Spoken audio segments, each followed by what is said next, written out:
দুয়ারে সরকার কর্মসূচি খানাকুলের নন্দনপুর রূপচাঁদ একাডেমি স্কুলে। সেখানে দুয়ারে সরকারে পরিষেবা নিতে আসছেন মানুষজনরা এবং ভিড়ও হচ্ছে বেশ, কারণ দুয়ারে সরকারের যে চাহিদা রয়েছে তারই নজির, এরকমটাই জানিয়েছে বিডিও। শুনব খানাকুল 2 নম্বর ব্লকের বিডিও মধুমিতা ঘোষ এই বিষয়ে কি জানাচ্ছেন এবং কি পরিষেবা এখান থেকে পাওয়া যাচ্ছে জানালেন বিডিও। শুনব।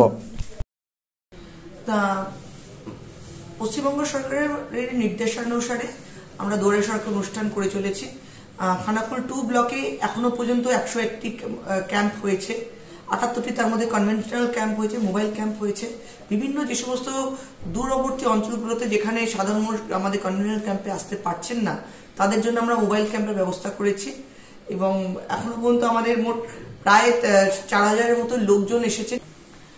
এছাড়া আমাদের বিভিন্ন যে সমস্ত সরকারি যে পরিষেবাগুলো আছে, যেমন বার্ধক্য ভাতা বা বিধবা ভাতা, এই ধরনের ভাতাগুলো যেগুলো দেওয়া হওয়ার কথা, সেগুলো মানুষ আসছেন, নির্দিষ্ট অনুসারে ফর্ম ফিল আপ করছেন এবং লক্ষ্মীর ভান্ডারের মেয়েরা, যে সমস্ত মেয়েদের এবছর বয়স পূর্ণ হচ্ছে, সেই অনুযায়ী তাদের ফর্ম ফিল আপ হচ্ছে, সেই অনুযায়ী তাদের ডাটা এন্ট্রি হচ্ছে এবং সেই অনুযায়ী তারা টাকা পাবেন।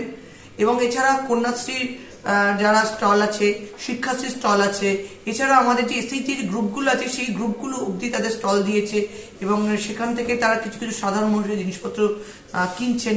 এই সমস্তই হচ্ছে দুয়ারে সরকারের সফলতা।